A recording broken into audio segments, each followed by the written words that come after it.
안녕하세요. 채널 사우나 정덕현입니다. 오늘 또 사우나 시간인데요. 오늘 주제는 뭐냐면 관찰 카메라입니다. 사실 최근 들어가지고 이런 수위 정도의 이야기까지도 다 관찰 카메라가 수용 가능한가? 여기에 대한 논란들이 지금 많이 벌어지고 있어서 거기에 대한 얘기들을 좀 나눠보려고 합니다. 첫 번째 소재, 1호가 될 수는 없어. 뭐 아시죠, 여러분들? 개그맨들이 나와가지고 이 제목이 왜 이렇게 나온지 아시죠? 개그맨들이 아직까지 이혼한 케이스가 없다는 거죠. 그래서 개그맨 중에서 개그맨 커플이 아니죠. 개그맨 부부가 이혼을 하면 1호가 된다는 것 때문에 1호가 될 수는 없다. 우리는 어떻게든 같이 살아야 된다. 이거를 이제 주제로 내세워서 부부간의 어떤 관찰 카메라를 통한 리얼한 일상을 보여주는 그런 형식의 프로그램이거든요. 여기서도 지금 최근에 하나가 이제 수위가 너무 높다라는 측면에서 논란이 된 사례가 있었죠. 김학래, 임미숙 씨 부부 논란입니다. 임미숙 씨가 마치 아침에 이렇게 나와서 하는 얘기가 약간 신세한탄하듯이 토로하는 얘기 속에 그런 게 쑥 들어갔는데 당신 굉장히 성실하다. 근데 성실하게 다른 곳에도 되게 성실했다라고 하면서 약간 비꼬는 투로 얘기를 하면서 불륜과 도박에 대한 얘기를 했습니다. 그러니까 과거에 불륜 사실로 자기가 굉장히 괴로웠다. 또 도박도 마찬가지로 괴로웠다. 이런 얘기를 꺼냈거든요. 이런 부분들이 사실은 방송에 나올 수 있는가? 이거 나오고 나서 방송되고 나서 많은 시청자들이 이거 불편하다. 아니 본인들끼리는 사실은 뭐 문제가 없다. 우리는 그 과거에 그런 문제들이 있었지만 이게 다 해결돼서 지금은 뭐 괜찮다라고 얘기할 수는 있지만 시청자들 입장은 또 다를 수 있거든요. 본인들은 해결했다고 하더라도 시청자들은 아니 굳이 불륜의 도박까지 저질렀던 어떤 연예인들의 어떤 사례들을 굳이 방송을 통해서 우리가 봐야 되는가 하는 그런 문제제기는 충분히 할 수 있는 거잖아요. 그래서 이건 좀 어떤 면에서는 PD가 그러니까 연출자, 제작진이 사실은 이런 부분들은 조금 속아내야 될 부분이 아니었나 하는 생각은 좀 들거든요.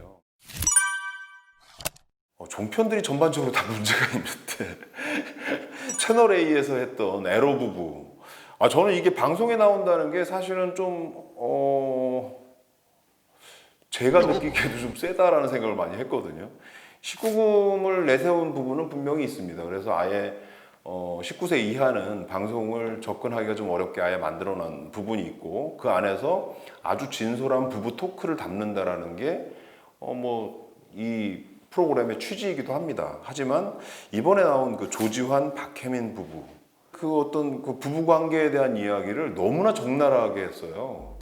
근데 이게 뭐 토크로 하기 때문에 약간 약할 거다라고 생각하는데 그 방송을 보신 분들 입장에서 보면 내가 이걸 다 지금 일일이 설명드려야 되나 싶을 정도의 센 얘기들이 많았거든요. 심지어 이게 포탈의 실검을 거의 다 장악하는 수준이었어요. 그래서 너무나 센 거 아닌가 하는 생각을 많이 했고요. 그리고 포탈에서 우리가 검색을 해서 봤을 때 이게 뉴스로 뜨잖아요, 이런 게. 그래서 뭐 요즘은 리뷰 기사들이 굉장히 많이 올라오거든요.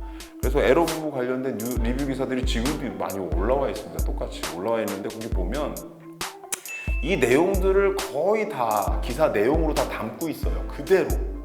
근데 이거는 19금 설정 안 돼 있어요. 다 누구나 다 읽을 수 있게 해놨거든요. 물론 뭐 성인 인증해야 거기 붙여져 있는 동영상 같은 것들은 볼 수 있다고 하더라도 뭐 아빠가 성인 인증해놓은 컴퓨터 그냥 그 문제 바꿔놓나요? 아니잖아요. 애들이 와갖고 언제든지 들어가서 볼 수 있는 거거든요. 그랬을 때는 이게 19금이라는 설정이 과연 그만큼의 어떤 효과를 발휘하는가 하는 생각을 하거든요.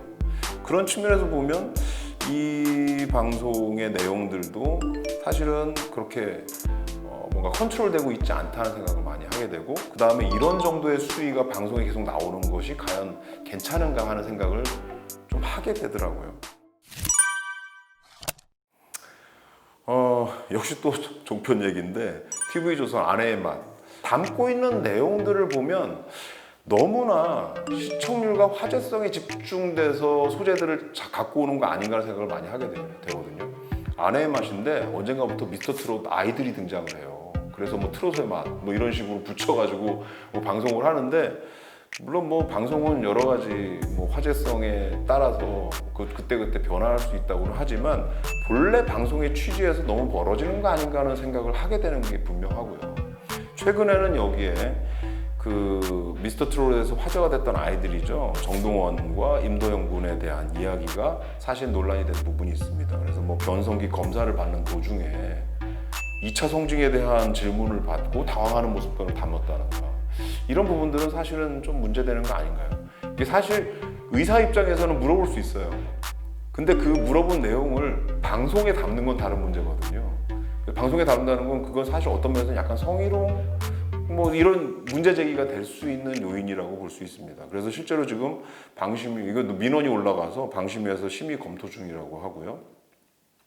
최근에는 저 정동원하고 임도영의 외모를 비교하는 내용까지도 같이 들어가 있어서 그걸 농담처럼 그 안에서 막 얘기를 하는데 그 두 명을 세워놓고 이 부분도 상당히 지금 비판받는 내용으로 담겨져 있습니다.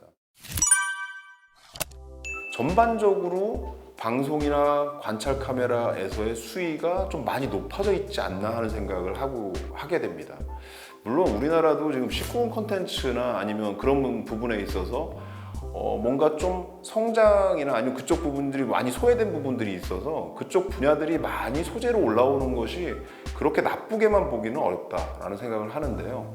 중요한 건 뭐냐면 그 콘텐츠들이 성인들을 위한 콘텐츠인 만큼 확실한 안전장치를 갖고 나오고 있는가 하는 부분들에 대해서는 우리가 좀 점검해 봐야 되지 않나 하는 생각을 많이 하게 됩니다. 그리고 특히 또 하나는 관찰 카메라가 근본적으로 엿보기 욕구를 기본적으로 갖고 있는 건 사실입니다. 그래서 지금까지 해외에서 일찍부터 관찰 카메라, 리얼리티 쇼 같은 것들이 굉장히 트렌드로 들어온 건 사실이지만 우리나라로 들어오면서 상당한 진입 장벽을 갖고 있었던 것도 사실입니다. 최근 들어서는 이게 굉장히 저변이 넓혀졌죠. 그래서 지금에는 약간 관찰 카메라의 수위 조절에 대한 부분들, 그 다음에 이게 15세면 어느 선까지 보여주는가, 그 다음에 19세라면 어떤 안전장치를 갖고 보여주는가 하는 부분들, 이런 것들이 지금 필요한 상황이고, 관찰 카메라가 사실 엿보기 그 욕구를 자극하는 면이 있지만 그 방식 말고 다른 방식으로 쓰일 수 있는 방법들도 굉장히 많이 있거든요. 그래서 그런 것들에 대한 고민들도 같이 이루어져야 전반적으로 관찰 카메라는 다 엿보기다 이런 방식으로 가는 건 조금 균형을 잃은 부분 아닌가 하는 생각을 하게 됩니다. 그래서 오늘 사우나 시간에는 이 관찰 카메라 수위에 대한 얘기를 던져봤는데요. 전반적으로 최근에 좀 수위가 많이 높아져 있다라는 것들, 거기에 대해서 많은 부분들이 좀 불편한 감정들을 갖고 있다. 적당한 어떤 그 속도 조절 같은 것들이, 방송의 수위 조절이나 속도 조절 같은 것들이 필요하지 않나 하는 생각을 하면서 오늘 이야기 여기서 마치도록 하겠습니다. 구독, 좋아요, 댓글도 써주세요.